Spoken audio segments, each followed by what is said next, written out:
De volta ao programa Conexão de hoje, sempre em nome de Unimed Marília, cuidar bem da sua saúde, esse é o plano. Vitalícia Levíssima Água de Marília, exija, peça, diga eu quero Vitalícia, a única água adicionada de sais do estado de São Paulo. Também conosco Lancheira Alimentos, de Marília para o mundo, Lancheira Alimentos. Onde tem sabor, tem Lancheira Alimentos. Lancheira Alimentos e Oral Center Odontologia especializada do meu amigo Dr. Wilson Clay Schmidt. Programa Conexão de hoje, batendo papo aqui com o Dr. Léo Pastore Filho, que é médico, cirurgião plástico, falando sobre cirurgia plástica. Já falamos aqui sobre a mama, falamos sobre rinoplastia, otoplastia, já falamos aqui sobre lift facial, enfim. A gente está trazendo aqui vários temas dentro da cirurgia plástica para que você fique sempre bem informado e atualizado aqui no programa Conexão. E agora a gente vai falar um pouco sobre a reconstrução de mama também, que é algo assim extraordinário. O senhor que está diretamente ligado lá com o Amigos do Com, a gente já falou aí bastante no Outubro Rosa, enfim, está muito ligado lá às mulheres que acabam sendo mastectomizadas, né? Isso é a expressão, né, doutor? E aí, hoje também evoluiu muito essa cirurgia, né? E que dá, sim, acho que um alento para essas mulheres, não é? Bom, o alento, assim, voltando a falar de qualidade de vida, a pessoa só se sente como ela própria de novo a partir do momento que ela tem a mama reconstruída. É verdade. Então, isso você imagina numa doença potencialmente letal como o câncer de mama, você ter um resgate da autoestima, um resgate da feminilidade, um resgate da sexualidade. Isso a gente vê claramente a partir da reconstrução de mama que acontece de fato nessas mulheres. A reconstrução de mama, ela se divide entre reconstrução de mama tardia e reconstrução de mama imediata. A reconstrução de mama imediata, eu e o Carlos Jandon tivemos a oportunidade de fazer a primeira, né? Fomos pioneiros em 99, primeira mastectomia com reconstrução imediata da região, e temos procurado fazer isso de praxe em todos os casos. Em alguns casos isso não é possível e se faz a reconstrução mamária tardia, ou seja, no momento depois da mastectomia. O paciente faz a cirurgia, faz a quimio, faz a rádio e depois vem para fazer a reconstrução. Inclusive, alguns cirurgiões que fazem a cirurgia das mamas aqui na nossa região ainda tem uma ideia antiga que deve se esperar 2, 3, 4 anos depois da mastectomia do tratamento, né, com a quimio e a rádio, para se fazer a reconstrução. Doutor, então hoje, quer dizer, você tem essas duas possibilidades. Ou você faz já na hora, em alguns casos. Tudo isso depende da situação do paciente, é isso? Da evolução da doença? Como é que... É uma equipe multidisciplinar que vai atender esse paciente, o cirurgião plástico, o mastologista, cada um dando de si, fazendo o seu melhor para o bem-estar desse paciente. E não menos importante, a equipe da enfermagem, a equipe da anestesiologia, a equipe da oncologia clínica. Então, se faz um tratamento dirigido para aquele momento, daquela patologia, no estadio que ela está, se opta de acordo não com preferências pessoais, mais uma vez gostaria de frisar, mas o que a literatura preconiza que há de melhor para esses casos. Porque às vezes o próprio paciente, dependendo da questão psicológica dele, ter aquela mão pode ajudar muito mais Ajuda mesmo, não é, doutor? A gente tem paciente por mesmo estadio tumoral, uma paciente reconstruída e uma não reconstruída, a sobrevida reconstruída é muito maior. Muito maior, né? Eu imagino que sim, porque você meio que você nem lembra da doença, vamos imaginar assim, né? Claro. E nós temos optado, né, com maior frequência, de fazer a reconstrução imediata, tanto para cirurgias conservadoras, ou seja, quadrantectomias, onde se retira 25%, 30% da mama, se faz o que se chama hoje de oncoplastia. Então, se usa técnicas da mamoplastia redutora para se corrigir o defeito deixado pelo mastologista quando ele faz a ressecção. Muito legal. Então, e aí você pode fazer, quais são as formas que você tem hoje? Você pega, há um tempo atrás ainda se faz usando a própria pele não é gordura, né, da pessoa? A pele e a gordura da região abdominal na década de 80 foi o grande carro-chefe, inclusive na Unicamp, da onde a gente veio, se faria muito TRAN e hoje se faz muito menos TRAN. Por quê? Por causa da morbidade da parede abdominal.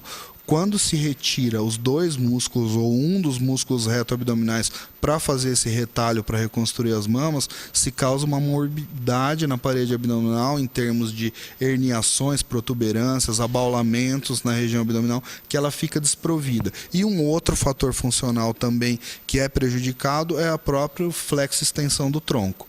Então hoje se tem abandonado essa cirurgia com a retirada dos músculos e entrou no lugar as microcirurgias. Então se disseca esse mesmo retalho, que é o equivalente ao segmento de pele que se retiraria numa cirurgia de abdômen, uma abdominoplastia, com uma artéria e uma veia, e se faz uma anastomose numa artéria de uma veia do tórax, por exemplo, a artéria e veia mamária internas. Então essa seria a microcirurgia. A outra é o músculo grande dorsal, que se usa um implante ou um expansor e um retalho músculo cutâneo, pele do músculo grande dorsal, que é um músculo da região das costas, se coloca ele para frente com esse implante. Ou se coloca um expansor e a partir do momento que essa pele vai ganhando espaço, se troca o expansor pelo implante definitivo. Doutor, até me perdoe a ignorância em perguntar, mas assim, por ser leigo, eu acho que até as pessoas muitas vezes perguntam isso. Porque você não poderia colocar, por exemplo, uma prótese em situações como essa? Quer dizer, você precisaria só da pele para revestir, tal, ou você precisa de todo esse tecido muscular, tal? Por que se faz assim, de ter que pegar o retalho mesmo? Então, o retalho ele protege o implante e ele confere uma característica, vamos dizer assim, de naturalidade para o procedimento. Hoje, esse tipo de procedimento associado com alguns refinamentos, como por exemplo o lipofilling, ou seja, o enxerto de gordura, então como que é? Se faz uma retirada de gordura com uma lipoaspiração, no transoperatório, na sala de cirurgia, se centrifuga essa gordura, separando uma quantidade de célula gordurosa viável e fator de crescimento, se recoloca em algumas regiões da mama, para poder se conferir um aumento na espessura do tecido. Se se coloca um implante embaixo da ressecção da mama com uma pele fina, isso pode evoluir com algumas complicações, inclusive a extrusão do implante. Pode-se perder toda a cirurgia, inclusive se perdendo a pele da mama. Uma reconstrução bem feita, as melhores reconstruções são com as mastectomias preservadoras de pele. Se colocar um implante logo abaixo dessa pele, em se perdendo a cirurgia por conta de infecção ou da própria radioterapia, se perde, vamos dizer assim, muito em qualidade da reconstrução. Então, o guideline, o que tem para se fazer de melhor, mais uma vez, não é uma opinião pessoal, Sim. é como o mundo pensa hoje, em termos de literatura, se coloca o expansor e, eventualmente, você tem o lifeboat, o barco salva-vidas, que seria o músculo grande dorsal. Então, para cada paciente, existe um tratamento específico, uma reconstrução específica. E, em alguns casos, raros, que não vá se fazer a radioterapia por conta de ter uma axila negativa e um linfonodo sentinela negativo, se pode colocar a prótese direto, mas com prejuízo na qualidade da reconstrução. Toda reconstrução bem feita, ela segue por algumas etapas, e essas etapas, na grande maioria dos casos, em 99% me atrevo a dizer, não é com a colocação do implante na mesma hora. Aí, portanto, a gente aprendendo é legal, né? A gente fica por dentro para saber realmente como é que funciona essa coisa da reconstrução de mama. Doutor, a gente está caminhando aí para o final do programa, falar um pouco sobre lipoaspiração, né? Lipoaspiração que teve também um grande boom uma época, depois ficou meio em silêncio. Como é que está hoje a procura disso? Como é que está a questão da segurança dessa cirurgia? E até mesmo, talvez a segurança está muito relacionada à boa indicação, né? A indicação adequada. A lipoaspiração é muito importante a gente deixar claro para os seus telespectadores que não é um tratamento para emagrecimento. Hoje é muito comum o paciente chegar no consultório querendo terceirizar um emagrecimento para o médico. E não é isso. A primeira coisa é, se a autoestima dele está ao ponto dele procurar uma cirurgia, ele tem que começar a reforma de dentro para fora. Tem que mudar a qualidade de vida, tem que mudar hábitos alimentares. E aí se fazer a lipoaspiração na lipodistrofia localizada. A indicação é essa, tá? Não essa panaceia que a gente encontra hoje em dia. Então, guardado os limites de segurança em termos de retirada de gordura e uma cirurgia bem indicada, né, numa conversa franca com o paciente, os riscos são muito pequenos. E aí, doutor, outra coisa, aproveitando a questão de lipo, aquelas abdominoplastia, né? Quer dizer, para quem tem aquela... Isso também hoje ainda se faz? A lipodistrofia faz abdominal... Faz tempo que a gente não conversa aqui de plástico, né? Faz tempo. A lipodistrofia abdominal, ela pode ser tratada com a lipoaspiração ou com a lipoaspiração mais abdominoplastia.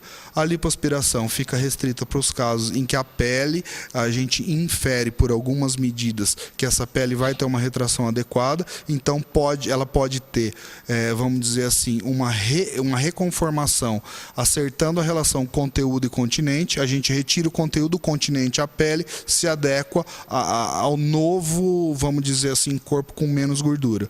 Em outros casos, a gente infere, já pelo exame físico, que isso não vai ser possível. O organismo da pessoa não vai conseguir retrair tudo isso. Então, precisa se retirar a pele. É o caso da indicação da abdominoplastia. Porque em alguns momentos a pessoa ela perdeu muito, né? Emagreceu bastante e tal, aí sobra realmente pele, né? Não adianta só tirar a gordura. Você vê um ex-obeso, né? Ele emagrece, mas sobra aquela pele. Então, não tem jeito. Não adianta fazer só lipoaspiração. Tem que retirar a pele. Que, aliás, infelizmente, não vai dar tempo de a gente falar, mas é outro assunto também muito interessante, né? Que é você, por exemplo, no ex-obeso, você acaba meio que fazendo uma geral, né? Porque o cara é braço, é muito frequente. Braço, a mama, a perna, coxa, o abdômen. É geral, né? É geral. E quando você pega, por exemplo, para fazer esse tipo de cirurgia, faz geral, doutor, ou faz por etapas? Não, faz por etapas. Por etapas, né? A recomendação mundial para tratamento é começar pelo abdômen, mamas, braços e coxas. Abdômen, mamas, braços e coxas.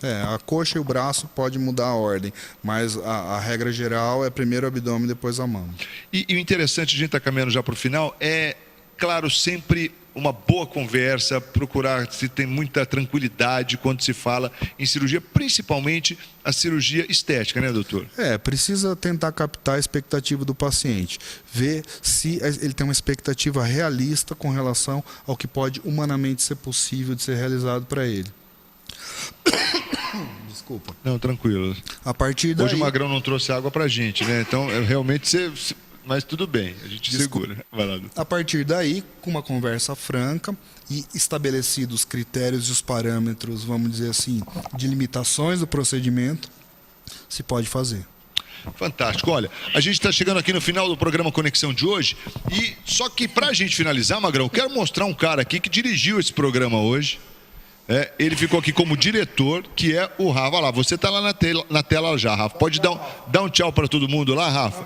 Manda um beijo, Rafa, lá para os amiguinhos do Cristo Rei. Vocês estudam Cristo Rei, né, Rafa? Hoje o Rafa foi o diretor desse programa.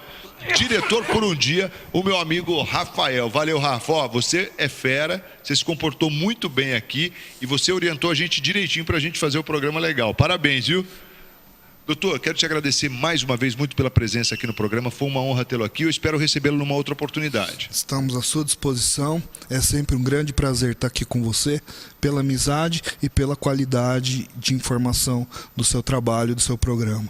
Uma boa noite a todos os seus telespectadores e até a próxima. Obrigado, doutor Léo Pastore Filho, nosso entrevistado de hoje aqui no programa Conexão, que fica por aqui. Mas eu quero lembrar você que ligou o televisor agora que você pode conferir a reprise. É muito fácil. Você vai conferir a reprise amanhã, 8 horas da manhã. Ah, mas eu quero assistir agora. Então daqui a pouquinho você pode ir lá já no YouTube, tá lá. É só você clicar lá no YouTube, você já vai ter o programa Conexão de hoje com o Dr. Léo Pastore e vai ficar por dentro de todas essas informações, tá bom? E claro, lembrando, né, que o Universo 4 tem toda a programação da TV Marília. Isso que é legal, você pode conferir todos os detalhes. O YouTube tem lá, é só você colocar Universo 4, você encontra o nosso canal. Conexão fica por aqui, sempre em nome de Unimed Marília. Cuidar bem da sua saúde, este é o plano. Vitalícia Levíssima, Água de Marília, Lancheira Alimentos e também Oral Center Odontologia Especializada. Ótima noite, fiquem com Deus e até a próxima.